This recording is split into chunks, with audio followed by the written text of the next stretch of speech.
За сайн байцгаана уу? Төв аймгийн Илгэр хаан сумын Цэцэг дагаан хамгаалалт газрын цахим үйлчлэгээний мэргэжилтэн Цэрэм Баган байна. Манай сум нь болохоор Төв аймгийн 27 сумын хурдан коск төвийг байгуулад коск машинтай болсон. Тэгээ манай сумын коск машин маань ашиглалтанд орсон байгаа. Тэгээ эндээс 60 гаруй байгууллагын 600 гаруй төрлийн лавлгаа мэдээлэл авдаг, мөн төлбөр төлж болдог. Тэгээ иргэний лавлгаа мэдээлэл гаргах зааврыг би зааж өгье.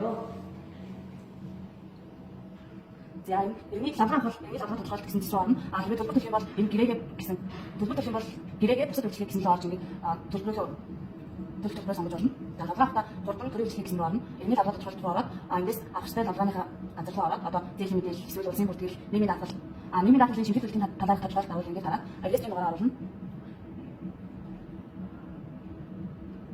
За өөрийн нэрээр хүчний дугаар шаардлагатай болно. За ингээд хэмжээ хэмжээгээс хамаа А4 бол периметр газрын 80 мм юм уу гэж хэлсэн.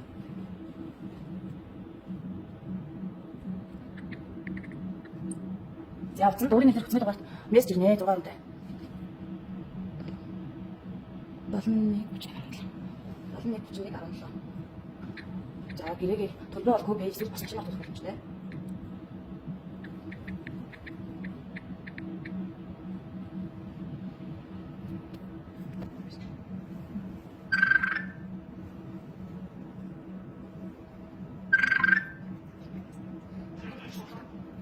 За гомби.